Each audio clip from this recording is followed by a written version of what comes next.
রবিবার রাতে লেগেছিল চন্দ্রগ্রহণ, আর টাইমটা না জানার কারণে আরও আধ ঘন্টা বেশি করে হাঁটতে হয়েছিল, যেহেতু ঘুমাতে নেই। রাতেরবেলা চন্দ্রগ্রহণ লাগলে নাকি বাচ্চার উপরে খারাপ প্রভাব পড়ে, তার কারণে ঘুমাতে নেই। আমাদের এখানটার নিয়ম, হয়তো অনেক জায়গায় এই নিয়মটা আছে। আর এখানটা আমি রাতের বেলা দরজা জানলা লাগিয়ে বাইরেও বাড়াতে নেই, যার কারণে দরজা জানলা লাগিয়ে মানে একা পোকার মতন হাঁটছি। আর সেই 9:30 দিয়ে পুরো 2টো অবধি হেঁটেছি। আর আমি জানি না, আমার বর তো বলেনি, আমি জানি যে 1:27 ছাড়বে।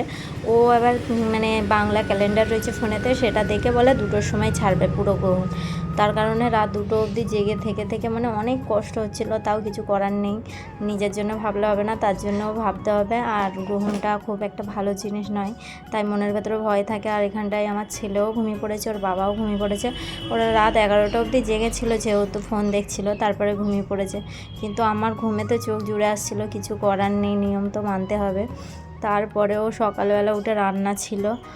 আর একবার মানে আমার ছেলের বেলা গ্রহণ লাগতে আমি সকালবেলা উঠতে পারিনি, সেই গ্রহণটা লেগেছিলো 1:21-এ, আর ছেড়েছিল 4টের সময়। আর সকালবেলা উঠে রান্না করতে পারিনি বলে, যেহেতু আমার শাশুড়ি বলেছিল যে সারা রাত জেগেছে তো কী হয়েছে, একটুখানি উঠে রান্না করে দিতে পারলো না, ছেলেটা আমার হোটেলে খাবে। তাই যার মা বাবা তার কষ্টই বোঝে, পরের মেয়ের কথা কেন ভাববে তারা, নিজের মা বাবা ছাড়া কেউ তার সন্তানের কথা ভাবে না।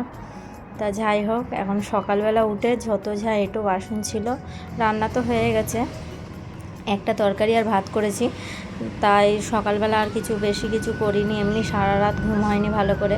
আর তার উপরে এই সময় তো এমনি ঘুম হয় না।